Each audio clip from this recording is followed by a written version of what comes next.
لو قلت لك ان في سمكه رخيصه موجوده في كل حته، فوائدها خد عندك اوميجا 3 وكالسيوم وبروتينات، واحنا شايفينها اكل بسيط، لكن العلماء بيعتبروها واحده من اكتر الاطعمه مفيده للقلب والمخ. هتصدق؟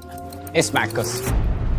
تخيل تنزل البحر وتلاقي نفسك وسط آلاف الأسماك. مش فيلم خيالي، لا دي بتحصل معانا كغواصين. وصادف الحظ وعملتها آخر مرة في اليابان. السردين سمكة صغيرة طولها من 15 سنتي ل 25 سنتي، جسم انسيابي متغطي بقشرة لمعة، ظهرها بيميل للأزرق أو الأخضر والبطن فضي، فم صغير وما فيهاش أسنان قوية لأنها مش مفترسة، فبيفترسها الإنسان ويصطاد منها أطنان سنويا. ما هو القيمة الغذائية توب. استنى جايلك في الكلام. السردين بيمشي في اسراب ضخمه وبياكل عوالق وكائنات دقيقه عشان ما فيهوش زئبق بنسبه عاليه، وكده يبقى كويس للاطفال حضرتك. ونيجي بقى عند القيمه الغذائيه في مقاله بعنوان Are there health benefits to eating sardine؟ يعني هل فعلا في فايده من اكل السردين؟ بيشرح لك ويقول لك ان الكالوريز في السردين 208، البروتين 24.6، توتال فات 11.4، وكالسيوم وصوديوم وغيرها كمان من البي 12، وكمان فيتامين دي. ويقول لك نسبة الكالسيوم تزيد لو اكلت العظم. عظم السمكة مو عظم السمكة صديقي. امريكان هارت اسوسيشن بتقول ان اكله مرتين اسبوعيا حلو جدا لصحة القلب. وفي كمان نسبة من السيلينيوم والفسفور. والسيلينيوم معدن نادر مش محتاج له انت كتير، بنسبة قليلة قوي، بس هو مضاد قوي للأكسدة ويحمي الخلايا من الشيخوخة ويدعم جهاز المناعة، ويدخل كمان في تكوين الحيوانات المنوية عند الرجال. بص يا مو، انت هتخليني انزل اجيب سردين دلوقتي، بس اجيبه منين وازاي واختاره كمان ازاي تختاره؟ دي بقى ست الكل تكتب لنا في التعليقات يبقى شكله عامل ازاي.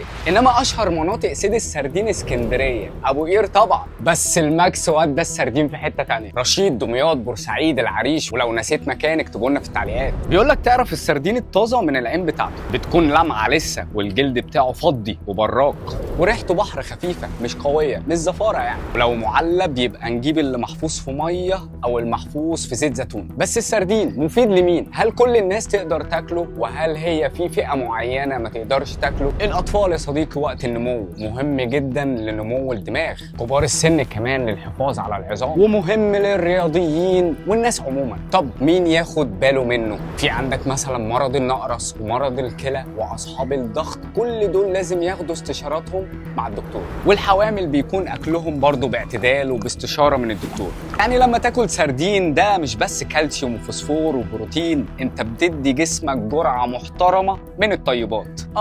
ما هو لازم تفهم الرساله كانت واضحه وصريحه، ان في اكل ممكن ناكله واكل ما ينفعش ناكله، واكل بيتاكل بس سمموه. طب يا عم مو، احنا هنعمل ايه؟ انا بعمل حاجتين. اول حاجه ارجع لقدوتك، مش ابوك ولا اخوك ولا عمك، انا بتكلم على رسولك. ارجع زمان ايا كانت ديانتك، شوفوا كان بياكل ايه وكان بيتعامل ازاي، والاكل بالنسبه له كان عامل ازاي. كان مقضيها فراخ وبط ووز، لا كان يدخل البيت يسال في اكل يقولوا له لا مفيش، يقول اذا انا صايم. وتاني حاجه هي مبدا يا صديقي، كلوا واشربوا ولا تسرفوا. اقول لك حاجه تانية بقى، ولازم كل الناس ترد على السؤال ده عشان ده سؤال الموسم. اليابانيين ما سمعوش عن الطيبات ولا ماشيين عليه. حد يقدر يقول لي ازاي بيعيشوا الوقت ده كله لا ضغط ولا خشونه ولا سكر ولا اكتبوا لنا في التعليقات، وقولوا لنا برضو رايكم في الطيبات.